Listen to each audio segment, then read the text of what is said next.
santuario cumple 182 años este jueves 26 de noviembre. Y es muy grato para el Santuariano Digital tener al doctor Orestes Zuluaga Salazar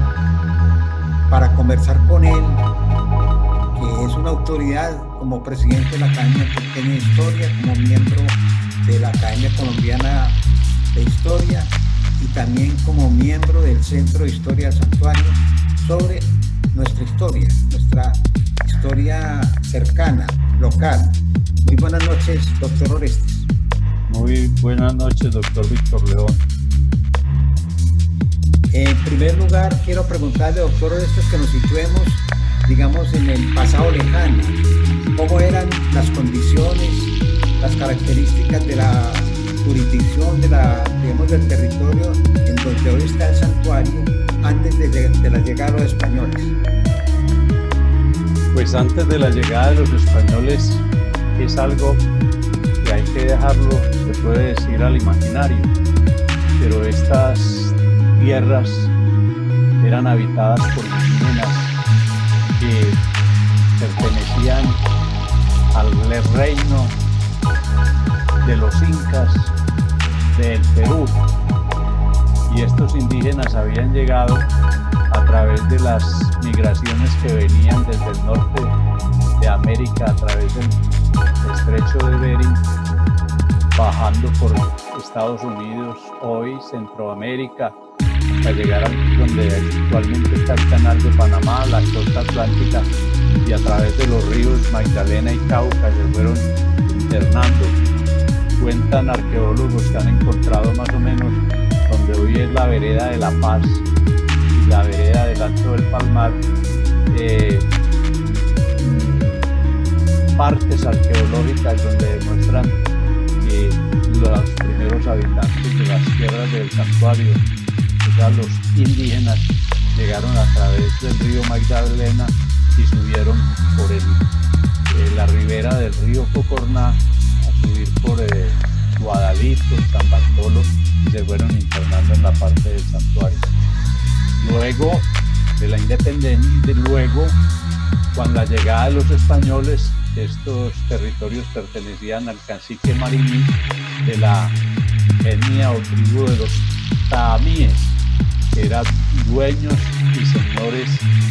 de esas tierras.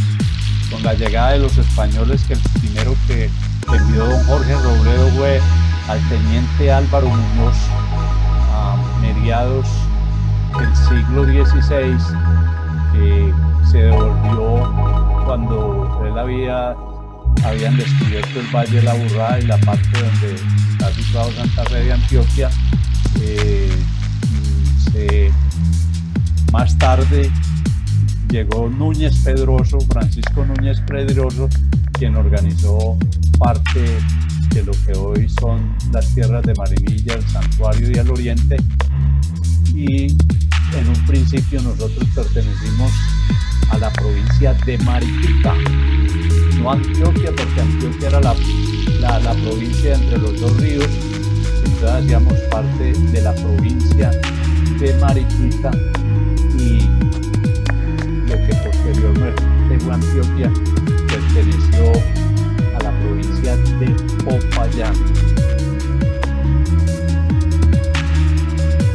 ¿Qué pasó, digamos, en el año de 1765, cuando se produjo, digamos, la población del santuario? ¿Cómo fueron esos hechos? El santuario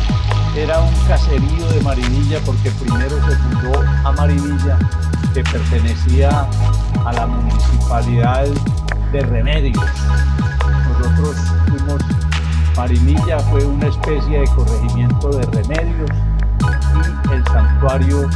ni existía en ese tiempo, y entonces cuando ya fue caserío dependió de Marinilla. Con el tiempo, los primeros pobladores que llegaron de apellido Duque,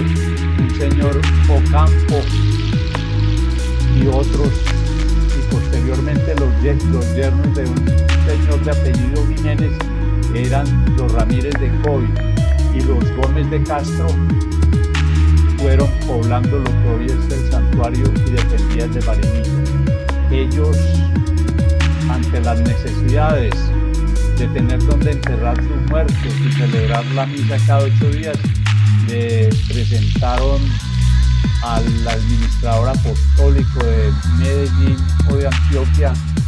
una solicitud para que el obispo de Popayán les autorizara construir una capilla. Y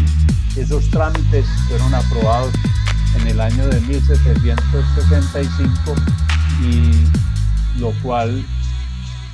le dieron la autorización a don Antonio Gómez de Castro para construir dicha capilla, y esa fecha en que celebraron la primera misa se tiene como la fundación del santuario, celebrada por el cura de Marinilla de esa época, Juan Sebastián Jiménez. Bueno, y digamos cuáles fueron las circunstancias sociales y políticas que se registraron hace 182 años, cuando el santuario se separó de Marinilla. En el año de 1813 los vecinos del santuario trataron de separarse de Marinilla, pero como el santuario era el corregimiento más importante de esa localidad, las gentes líderes no dejaron que nuestro pueblo, o sea, los líderes de Marinilla, se convirtiera en municipio. Esto llevó a una gran frustración a la gente de ese tiempo, y luego, capitaneados por el padre Nicolás Giraldo Zuluaga, el primer cura del santuario, José Ignacio Botero Palacio, Domingo Gómez y Francisco de Salazar, hicieron todos los trámites en la ciudad de capital del departamento para que le dieran ese título a nuestra tierra. Se consiguieron un abogado de la ciudad de Medellín que se llamaba, el municipio de Medellín en ese tiempo, Celedonio Trujillo, y ellos hicieron los trámites necesarios para que el santuario se convirtiera en municipio. Y primero fue creada la parroquia, que el obispo titular de ese tiempo era Juan de la Cruz Gómez Plata, y posteriormente, en esos días, la creación del municipio bajo la firma de un primo del general José María Córdoba, que era gobernador de Antioquia en ese momento, y hubo muchos problemas y muchos encontrones con los habitantes de Marinilla, sobre todo don Pedro Pineda, el papá de el edecán de Córdoba, José María Córdoba, que se llamaba el coronel Anselmo Pineda, y él, cuando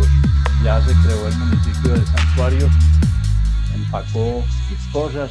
y se vino a morir a Marinilla, y el gobernador que firmó el decreto creando el municipio se llamaba Francisco de Obregón Muñoz, primo del héroe de Ayacucho José María Córdoba. ¿Qué significó para los habitantes del santuario la elección en parroquia y en municipio? Pues imagínense qué no sentirían los hombres de esa época, que lucharon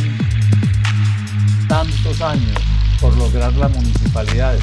Se sintieron pues los más orgullosos de la región, ya que el santuario fue el último corregimiento en independizarse de la ciudad madre Marinilla. Primero fueron municipios Baos, San Carlos, Guatapé, el Carmen de Doral y Cocorná, y el último lo fue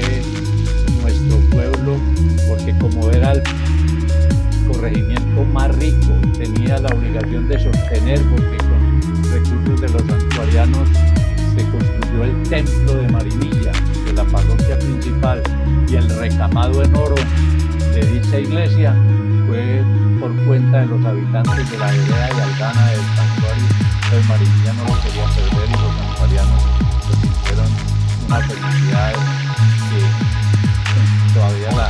tenemos los descendientes de ellos, que somos nosotros. ¿Cómo ha visto el desarrollo del santuario y cómo ve el futuro en nuestro municipio?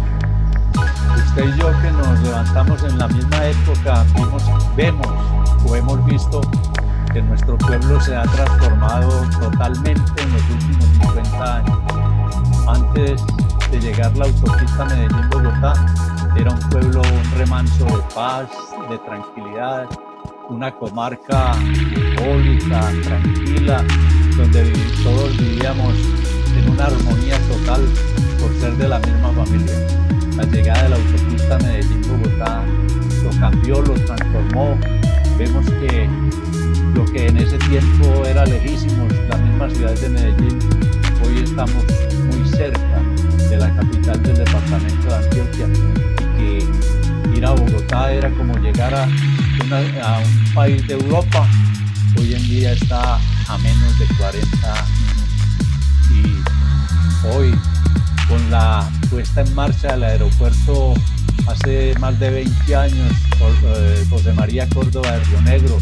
con el túnel de Oriente y con los futuros túneles que se van a construir,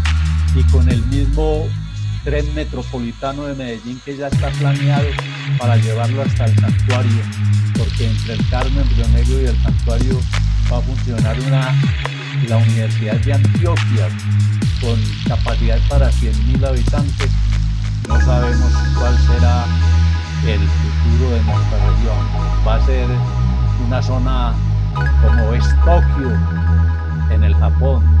como es Nueva York en los Estados Unidos, como es Ciudad de México, donde se integran todos esos conglomerados sociales. Entonces nosotros, empujados por la ciudad de Medellín, de Río Negro, todos los del oriente e inclusive los municipios del occidente hasta Santa Fe y Antioquia, vamos a hacer una gran metrópoli, y a las futuras generaciones les va a tocar disfrutarla o sufrirla, porque depende todo de la planeación y de lo que se proyecte hacia el futuro, pero nadie sabe los cambios y transformaciones que se van a dar todavía mayores en esa localidad que tanto queremos hoy. Bueno, pues muchas gracias por esta lección de historia del santuario que nos ha dado el doctor Orestes. Muchas gracias, doctor Víctor León, y sabe que estamos a la orden para cualquier